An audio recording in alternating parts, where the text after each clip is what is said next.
to bed. I'll make a cup of coffee for your head. I'll get you up and going out of bed. Assalamualaikum ya guys, hari ini kita berjumpa kembali. Sebelum mengawali semuanya, saya doakan terlebih dahulu untuk semua sobat-sobat dan para hadirin di seluruh Indonesia dan di negara manapun di dunia ini. Semoga selalu dimuliakan oleh Allah, diberikan segala kemudahan dalam segala hal di dalam hidupnya, amin. Oke guys, jangan lupa untuk klik subscribe lebih dahulu, pencet tombol loncengnya ya guys, biar kalian selalu mendapatkan pemberitahuan tentang konten-konten terbaru dari saya.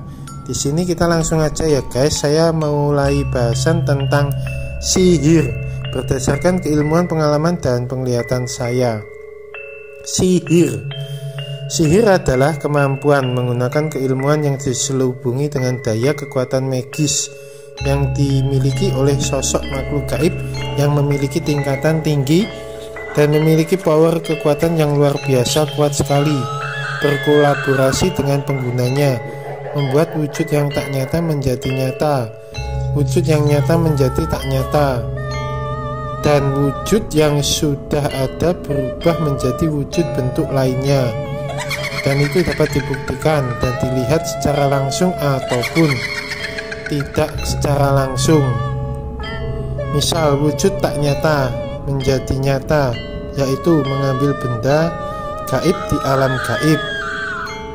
Misal untuk yang wujud nyata menjadi tak nyata adalah lantai keramik bisa ditembus secara gaib dengan tangannya yang dimasukkan ke dalam tanah.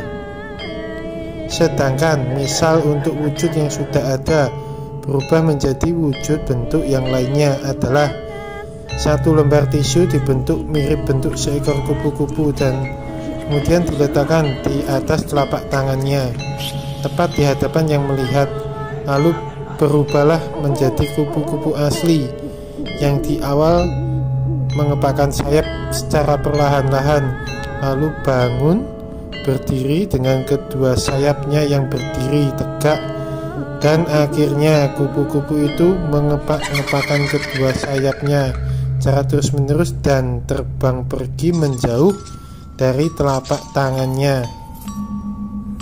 Tentunya masih banyak lagi kemampuan-kemampuan yang di luar nalar logika secara umum di pikiran dan penglihatan orang-orang biasa. Tentu hanya satu kata yang bisa disebut bagi mereka, yaitu mustahil. Tapi bagi yang memiliki kemampuan sihir itu benar-benar nyata apa adanya. Contoh lainnya, mudah menyalakan api di telapak tangannya tanpa alat bantuan apapun. Misal untuk membakar kayu jadi api unggun, menghancurkan dan memotong besi atau baja jadi dua. Misal contoh gembok diremas hingga hancur, linggis diputus menjadi dua, melubangi benda sekeras apapun hanya dengan benda yang lunak. Misal kertas tisu yang dipeluntir menjadi kaku kemudian ditusuk-tusukkan dengan niatan melubangi logam koin sehingga benar-benar menjadi bolong logam koinnya itu sendiri. Mengubah kerikil menjadi batu akik, memindahkan benda dari satu tempat ke tempat lainnya. Misal kardus kosong diisikan minyak wangi atau kembang, tiba-tiba sudah ada benda pusaka keris yang ada di dalam kardus kosong itu. Bisa menembus benda padat apapun. Misal tangannya bisa menembus lemari kaca etalase yang ada biji kopi di dalamnya yang berserakan. Bisa tidak makan minum beberapa bulan, minimal 3 bulan, bahkan bisa lebih. Tentu itu sudah di luar kekuatan tubuh manusia lagi. Yang menopang tentunya adalah gaib dari ilmu sihir itu sendiri. Bisa membaca pikiran orang lain dengan tepatnya. Bisa mudah melacak benda-benda atau orang yang hilang. Dan contoh-contoh lainnya yang perlu digarisbawahi di sini adalah yang dilakukan benar-benar tidak masuk di akal, tapi itulah benar-benar nyata yang kita sebut dengan ilmu sihir. Keberadaan mereka pengguna sihir benar-benar ada, tapi yang mengetahuinya tentu juga sebagian orang saja, terutama orang-orang terdekatnya. Bahkan kemampuan sihir itu lebih jarang. Oleh sebagian pengguna ilmu sihir lebih suka menyembunyikannya. Jika tidak dalam keadaan terpaksa, mereka tidak akan menggunakannya atau di waktu yang tepat, di orang yang tepat. Barulah biasanya mereka mau menggunakannya. Di sini keilmuan sihir juga ada perbedaan ya guys, yaitu sihir putih dan sihir jahat atau sihir hitam, dan juga tentunya semua keilmuan sihir pun itu juga kembali ke orangnya, yaitu sifat watak karakter yang melekat dalam dirinya yang menggunakannya ilmu sihir itu. Mau dibuat baik atau mau dibuat jahat, semua serba bisa tentunya. Untuk yang sihir putih ini justru sangatlah tidak mau untuk menunjukkan kemampuannya kepada siapapun, justru lebih cenderung menutupi dan menyembunyikan dari siapapun. Bahkan untuk mengambil benda-benda gaib, bahkan harta gaib pun itu sangatlah mudah sekali dilakukan. Justru pemilik ilmu sihir putih malah tidak akan mau mengambilkannya apapun yang berada di alam gaib, karena pemilik sihir putih tahu konsekuensi dari pengambilan apapun di alam gaib yang bisa mengenai dirinya sendiri, bahkan kepada si peminta benda atau harta gaib itu sendiri nantinya.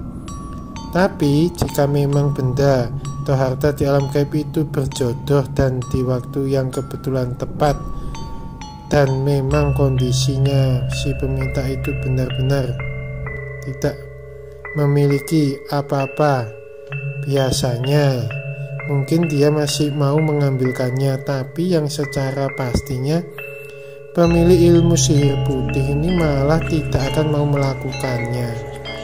Sihir putih tentunya tidak dipergunakan untuk berbuat kejahatan, melainkan justru seringkali berbenturan dan melawan pengguna ilmu sihir hitam.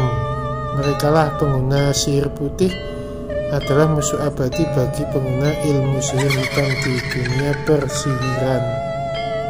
Untuk belajar sihir juga prosesnya tidak mudah dan tidak segampang membalikan telapak tangan. Butuh proses-proses yang sangatlah benar-benar sulit sekali. Sedangkan prosesnya adalah, misal contohnya bertapa dan berpuasa dalam jumlah hitungan beberapa hari, tergantung keilmuan sihirnya juga. Ada yang berpuasa 41 hari.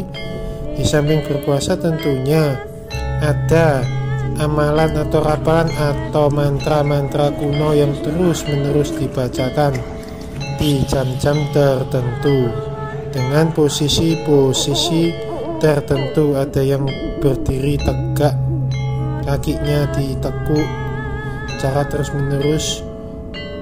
Ada yang duduk bersila, dan ada juga posisi tubuh yang tentunya disesuaikan dengan keilmuan sihir yang dipelajarinya dan harus dilakukan di tempat-tempat tertentu, misalnya hutan angker, di makam keramat, di dalam gua angker, di pohon yang besar, pohon keramat ya, dengan tubuh posisi menggantung terbalik, kakinya biasanya di atas dan diikat, kepala di bawah.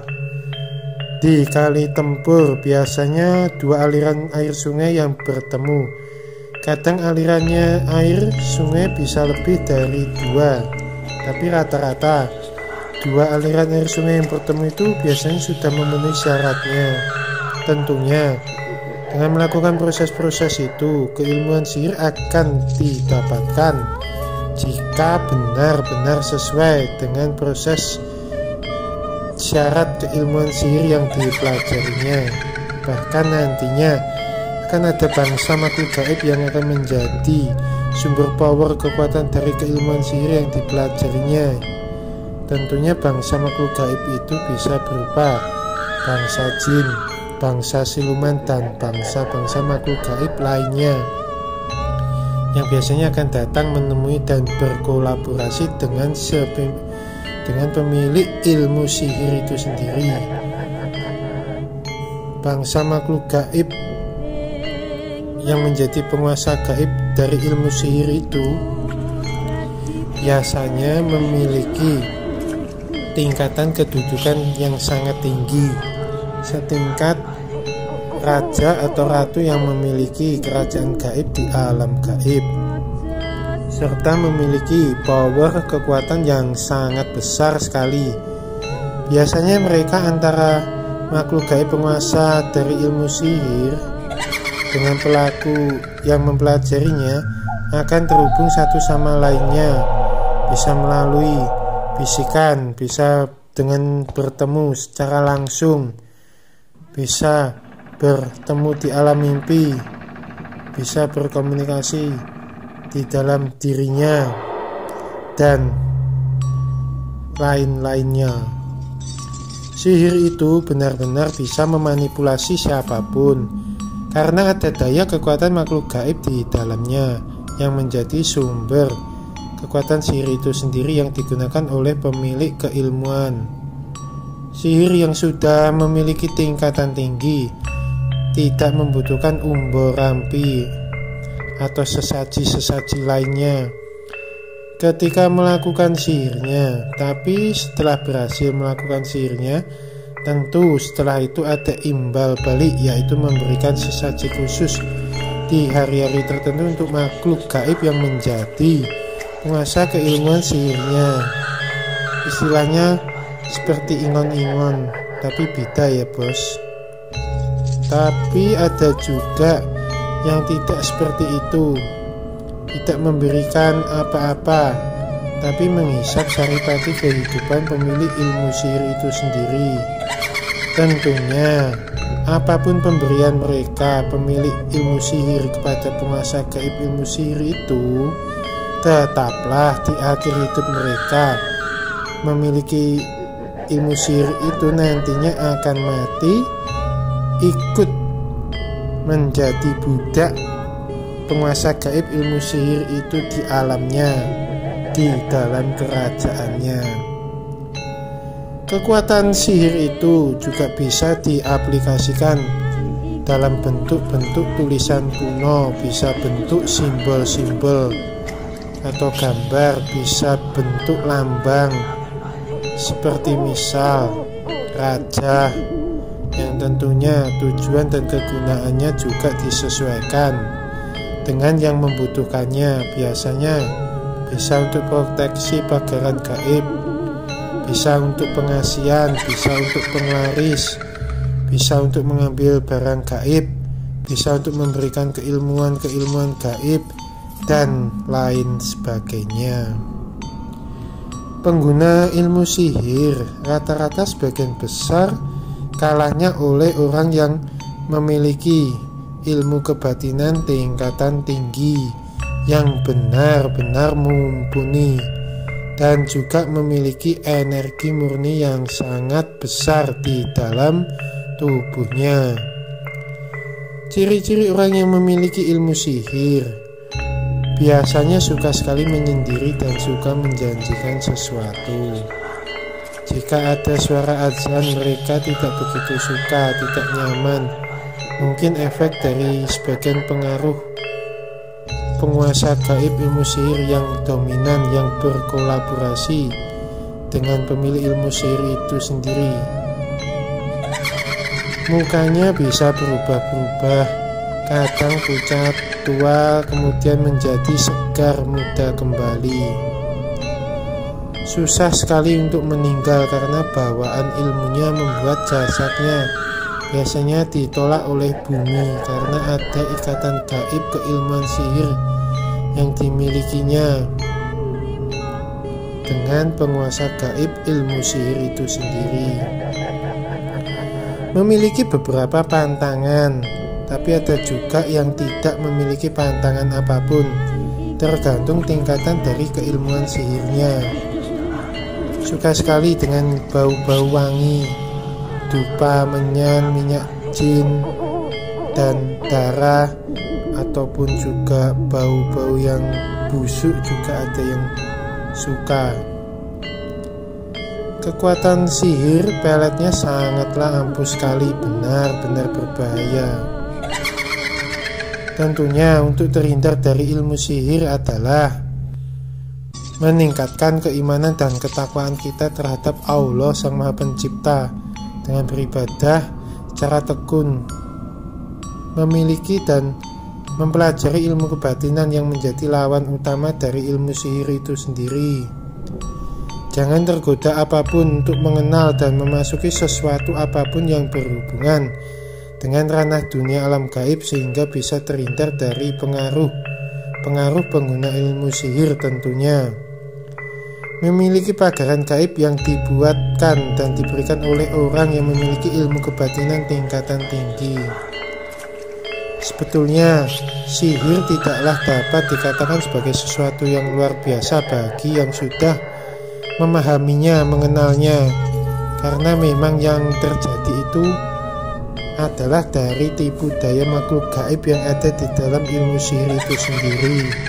Oleh karena itu, sebaiknya kita harus bijak-bijaklah dan cerdas, bisa menghindarkan sesuatu yang tidak baik buat diri kita sendiri.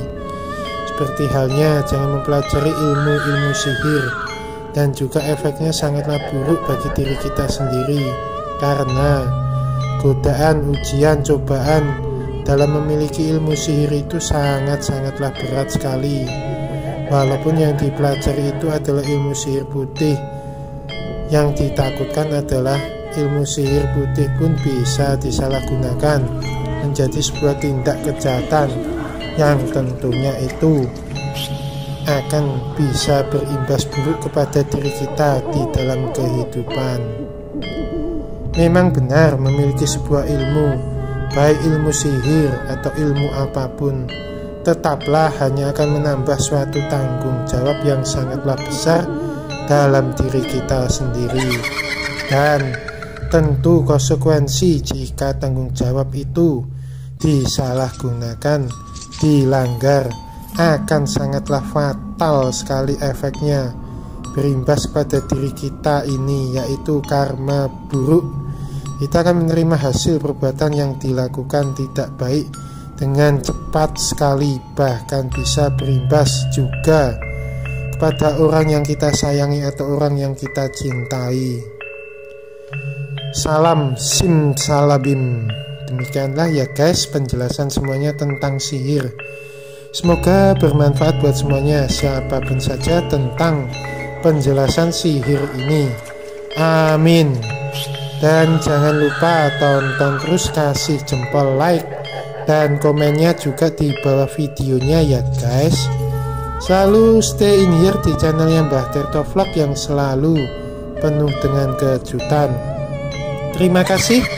Assalamualaikum warahmatullahi wabarakatuh.